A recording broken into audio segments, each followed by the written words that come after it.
Hello guys, welcome back to my daily blog. তোমরা কেমন আছো? আশা করি তোমরা সকলে ভালো আছো। আমিও খুব ভালো আছি। তো চলে এসেছি নতুন একটা ব্লগ নিয়ে। তো কালকে আমি একটু মেহেন্দি পরে নিয়েছিলাম, মোবাইল দেখে পড়েছি, জানি না কেমন হয়েছে, তোমরা অবশ্যই কমেন্ট করবে। তো আমি কালকে সোমবারে ব্রত করেছিলাম, তো সেই জন্য পালন করার জন্য আমি এখানে পটল আলুর তরকারি অ্যান্ড লুচি করছিলাম।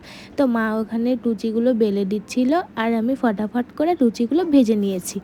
ভেজে নেওয়ার পর বসে পড়েছিলাম পালন করতে, কারণ আমাকে যেতে হতো মামা বাড়িতে পুজো, সেই জন্য বসে পড়েছি পালন করতে। ভেবেছিলাম যে মনসা পুজো উপোস করব, অঞ্জলিটা দেবো, বাট ভাবলাম যে না, কালকে উপোস করেছি, শরীরটাও ভালো লাগছে না, তো সেই জন্য আর করলাম না। তো দেখতেই পাচ্ছ রেডি হয়ে গেছি, মামা বাড়িতে যাবো। তো ঠাকুর আনতে চলে গিয়েছিলাম, ভেবেছিলাম যাবো না, বাট তাও গেলাম। মামা বললো যে যা।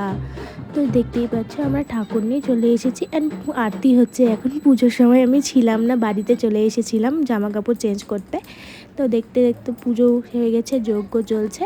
তারপরে আমরা প্রসাদ গ্রহণ করেছি, সবাইকে প্রসাদ দিয়েছি। তো দিদিরও ইনভাইট ছিল, তো দিদিও এসেছিলো। তো দিদির কাছে আমরা শুনে নেব সে কখন এসেছে অ্যান্ড জিজু কোথায়।